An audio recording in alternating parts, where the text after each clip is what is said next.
A story of second chances, a story of legacy, a story of heartbreak and redemption. But do you know the full story? Let's find out. Oh boy, this is going to take a while. Okay.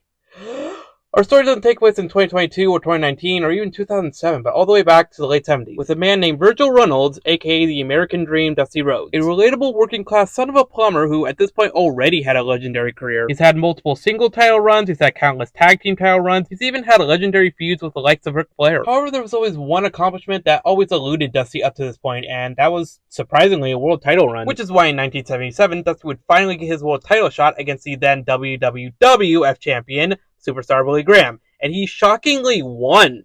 But because it was a normal match with no crazy stipulation, Billy Graham had what's known in the industry as champion's advantage, which basically means that a championship title can only change hands by pinfall or submission. So even though Dusty won the match, he unfortunately won it by countout, which means Billy Graham still keeps the title. And unfortunately for Dusty, that was the closest he ever got to becoming WWF champion, so to him it would go down as the one title he could never win. Fast forward to 1991, and during a feud with Ted DiBiase and a man mockingly named Virgil because it was Dusty's real name, Dusty introduced the wrestling world to his oldest son Dustin Rhodes, aka Dustin Rhodes, who later became Goldust, who is alive. Fast forward again to 2007, and Dusty is no longer an in-ring competitor. I believe he's actually a producer for some startup brand called NXT. But like Goldust, Dusty introduces another one of his sons, this time his youngest and main character of the story, Cody Rhodes, aka Cody Rhodes, who's had an interesting career. He was in a faction called Legacy with Randy Orton and Ted DiBiase Jr., who's not important. He later rebranded himself as Dashing Cody Rhodes, who was basically just Cody Rhodes, but he gave dating advice. This would go on until Rey Mysterio actually breaks his nose, which forcefully rebrands him into Undashing Cody Rhodes, who was basically just dashing, but instead of dating advice, he just calls himself ugly.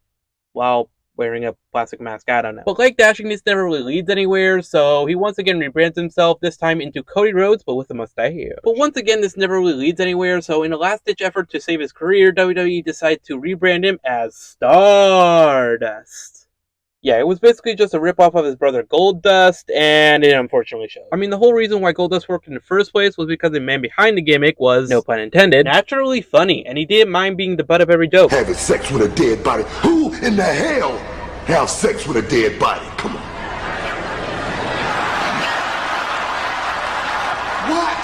I was young and stupid. Come on, give me a break, Dustin.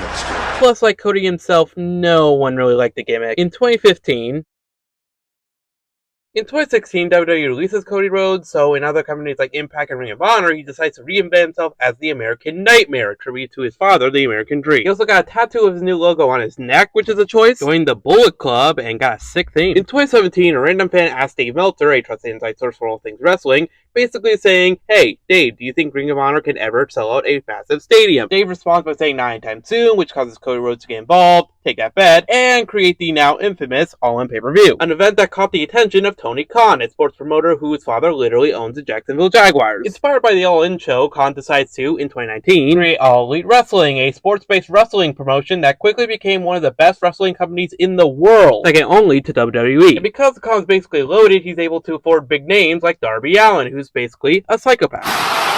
MJF, a guy from Brooklyn who knows how to work a crowd. Video games! Video games! Yeah, I love video games! And then I lost my virginity! Jack Perry, who we'll talk about later. Adam Cole. Kenny Omega, the self-proclaimed wrestling god, mainly because he held 4 different world titles from 3 different promotions, all at the same time. Will Ospreay, who is literally one of, if not the best in-ring wrestler currently alive. Don't believe me? Watch the video on screen. And even Christian Cage, who... I heard a lot about you, Nick Wayne. It's nice to meet you in person finally, Nick. I've heard a lot about you. I heard about your story, and I understand that you have a father. Oh, no. And your father is dead. Christian. Well, I've never heard of your father, Buddy Wayne, before, so he must not have been very good. Buddy Wayne's the man that trained The Darby good Allin. news for you, though, Nick, is that because your father was such a talentless hack, you don't have a lot to live up to. It was rude of me last week to speak so much about your father when I forgot to ask what your mom's name is. I know she's not here tonight, so it was a missed opportunity on my part So perhaps I should just slide into her DMs and see if we can maybe change that. And here's the thing, I know Jungle Boy, he looked at me like a father figure. He sure did. But here's the thing, Jungle Boy, I never wanted to be your father. I never wanted to be your father figure. You have a father, but your father's dead. Yeah. So how's your father doing? In 2022, there are rumors going around saying Cody's contract with AEW is about to expire, but at the time, no one really thinks twice about this because, I mean, come on, AEW literally wouldn't exist without him, so there's no way he's going to leave AEW, right?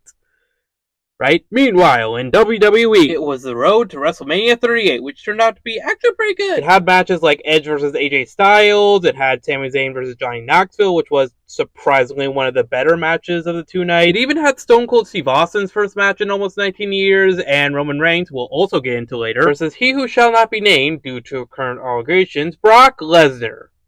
Wait a second. But the most interesting match going into the whole event was Seth Rollins versus a mystery opponent. Now, there was nothing like outright confirming who his opponent was going to be beforehand. However, there were like rumors and speculation going around that it was going to be Cody Rhodes. What? No. I mean, sure, plenty of ex-WWE guys have debuted for AEW before. I mean, hell, some even prefer AEW because of its creative freedom. But no AEW star has ever returned, or for that matter, even debuted for WWE. It was flat out unheard of at the time. So the first one sure as hell won't be Cody Rhodes of all people. I mean, WWE pretty much treated him as a joke. I mean, there's no way he was gonna. Wrestling has more than one royal family. Holy shit. So, what do you guys want to talk about? Cody Rhodes shockingly came back to WWE, and not as a old or new WWE gimmick. He specifically came back as the American Nightmare gimmick, Kingdom theme and all, in a moment that's truly see it to believe it, and even if you see it, you still won't believe it. He then defeated Seth Rollins in a pretty good matchup. At the next PLE, he then faced and defeated Seth Rollins again, and at the next PLE after that, he was in the main event, this time against Seth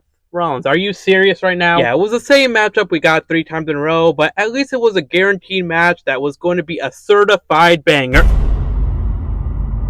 Oh, good heavens. Yeah, so literally hours before the premium live event, news broke that Cody Rhodes tore his pectoral muscle, a serious injury that requires surgery and at least like 8 months worth of recovery. So as unfortunate as it sounds, no one really expected him to show up for his match against Seth because, I mean, come on, the guy was legitimately injured. There was just no way he was ever going to get medically cleared for the match. And even if he somehow did, there's absolutely no way, and I mean absolutely no way, he would ever consider Wrestling has more than one royal family. Oh, sweet mother of God. Yeah, that's not makeup or any smoke and mirrors bullshit. That crazy motherfucker is legitimately injured and he still went through with the match. Well, now I know what you're thinking. CDK, how the hell did he get medically cleared? Well, first off, I am not a medical professional, nor do I claim to be, so if you want the opinion of a medical professional, then search up the video on screen. Secondly, from what I know, from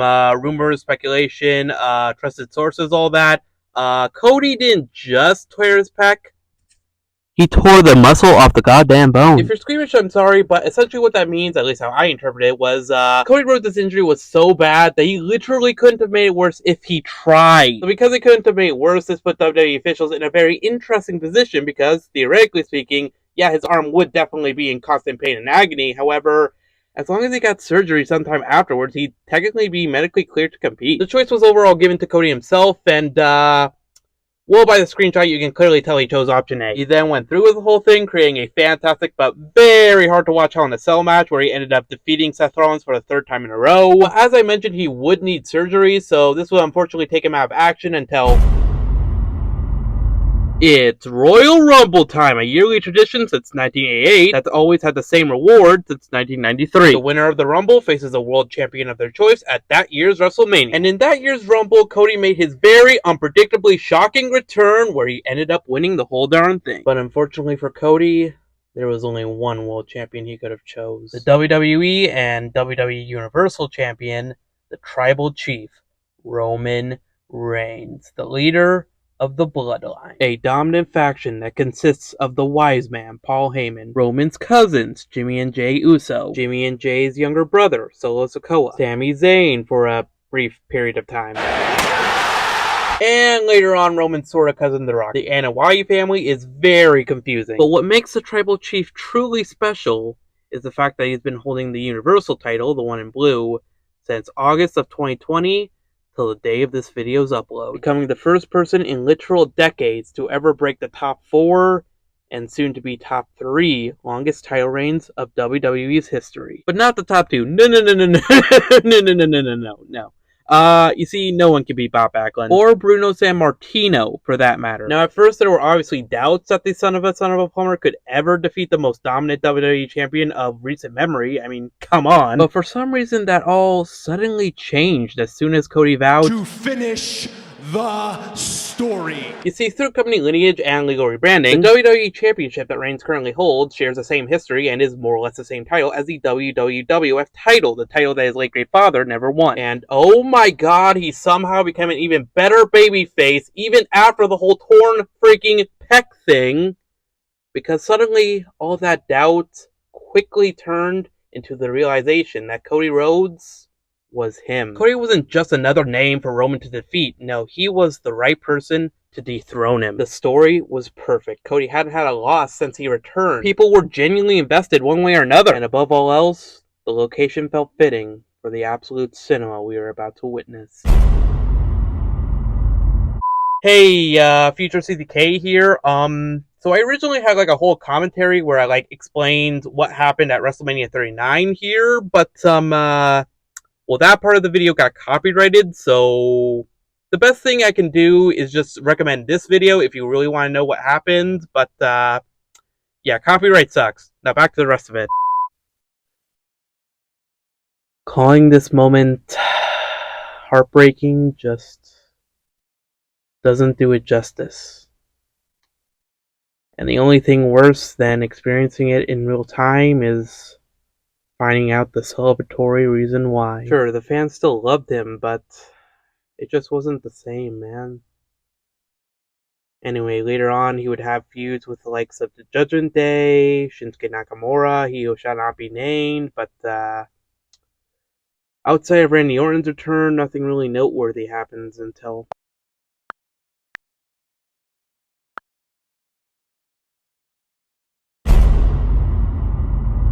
it's Royal Rumble time, and since I somewhat predicted CM Punk's return, let's see if lightning can strike twice, shall we? It was the first month of 2024, and Cody Rhodes was the first person announced for the 2024 Royal Rumble. Now, at first, this sounds like a good thing. I mean, it essentially means a shot at redemption for Cody, but due to circumstances, there were actually 2 reasons why this wasn't a good thing. The first one being, as I mentioned before, he won the 2023 Rumble, so if he won this year's Rumble, well, that means he won back-to-back Rumble. An impressive feat that at the time only 3 people have ever accomplished, those 3 being Hulk Hogan, Shawn Michaels, and the last person to do it in 1998, Stone Cold Steve Austin. So not only would he be the 4th person overall, he would also be the first one to do it in almost 26 years. Secondly, as beloved as the guy still was, he unfortunately wasn't the favorite to win this year's Rumble. No, that honor unfortunately went to a returning superstar by the name of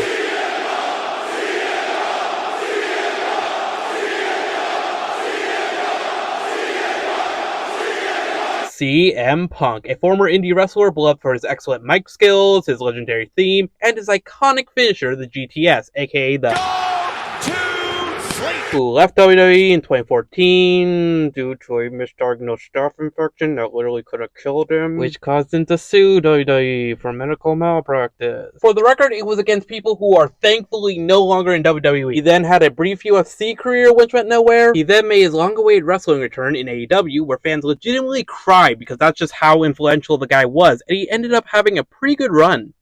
Until All Out 2022, where he said some controversial stuff about his ex-friend Colt Cabana, which caused a legitimate backstage fight with him and Kenny Omega, suspending the two indefinitely. But Punk did return months later on AEW's new show Collision. He even called himself the real world champion, since he technically never lost the world championship because, well, you know, muffins. But unfortunately this wouldn't last because he got into another legitimate fight, this time against Jack Perry, where he reportedly choked him. But in his defense, this wasn't directly his fault this time because, well, all Punk did was give some friendly advice about using fake glass instead of real glass for a car window spot in his match, and, well, Jack Perry, during the biggest show of AEW's existence, kindly responded by saying, This is right here.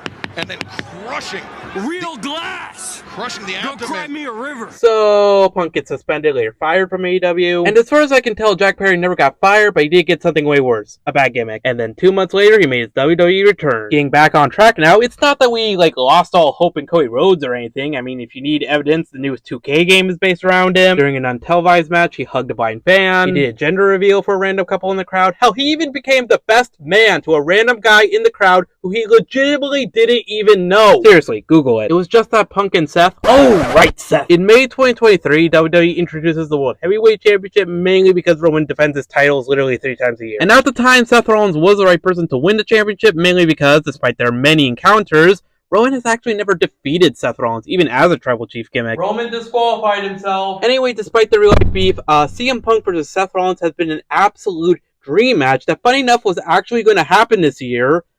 Until I dream broken dreams. I tore your right tricep. Oh, and I stole your matchup low. Plus, on top of all that, His dream will be over. To lose to Dusty's kid. he then immediately lost to Dusty's kid. He then makes it very clear who he's choosing by pointing directly where Roman was sitting. That's right, the rematch is happening. But not at WrestleMania. In a very sudden turn of events, Cody uncharacteristically gives up his title opportunity to Dwayne "The Rock" Johnson. What the absolute Ugh. Sorry, I had to blow off some steam there. Now, where was I? Oh yeah, So according to Fightful Select and I guess all the inside sources, at the time there were only 2 given reasons for this sudden change of plans. The first one being, in real life, Dwayne Johnson became a member of the TKO Board of Directors, parent company that owns both UFC and WWE, which more or less means that Dwayne Johnson is pretty much the boss of everyone associated to WWE, pretty much except for WWE CEO Nick Khan. No relation, purely coincidental. The second one being that Dwayne Johnson himself thought a match between him and Roman would, and I quote, save WrestleMania, from what I genuinely couldn't tell you, since the only matches that needed to be, quote unquote, saved this year have already been fixed, so I don't really see why you had to do this, Dwayne. But to be fair, I guess I am a Cody crybaby. To this day, it's honestly unclear whether this was a work, a shoot, or a work that reportedly only Dwayne Johnson knew ahead of time. And the reaction, well, let's just say people were pissed. So much so, the hashtag #WeWantCody trended for literal days on social media, and, well, 3 days later on Monday Night Raw, this happened.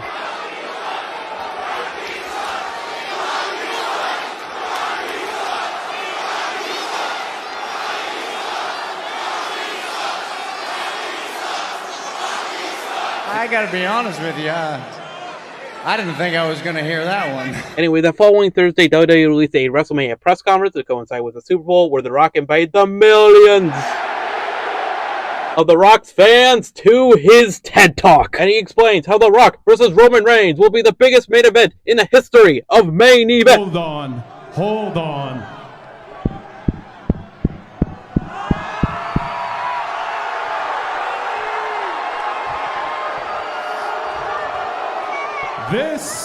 This right here is bull. So Cody says it how it is and basically goes, oh yeah, I won the Royal Rumble, so I choose you, Roman Reigns. And after a few personal insults, you're irrelevant, just like your dad. If your grandfather was here, if the High Chief, his grandfather, was here, they'd be ashamed of you. What is with wrestling and fun? Oh, whatever. Dwayne Johnson suddenly starts to become offended and acts a little bit off than the Rocky we all know and love.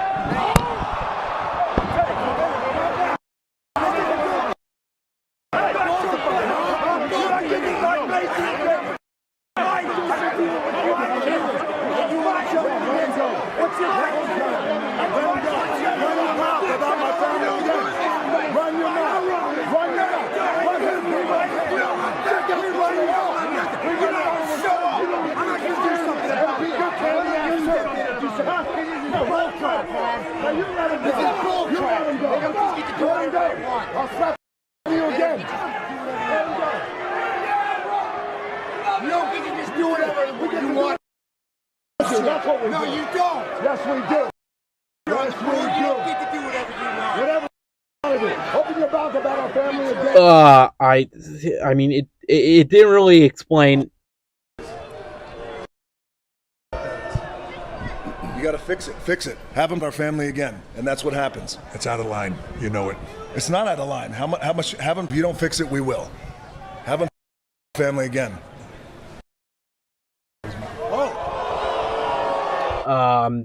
Anyway, it didn't really explain the whole not at WrestleMania thing, but honestly, it didn't really have to. The main event was back. And now we get a tag team match. And at the moment, well, that's currently it. Because at the time of this video's upload, WrestleMania 40, Night 1 at least, is literally hours away. Or it's on right now. I don't know. This video took way longer than I thought it would. So we could see him finally finish the story. We could see a repeat of 39. Or we could see the WWE debut of MJF. We genuinely don't know. But the one thing I do know is that I'm definitely not missing this. Oh, and Jey Uso's a good guy now. Yates.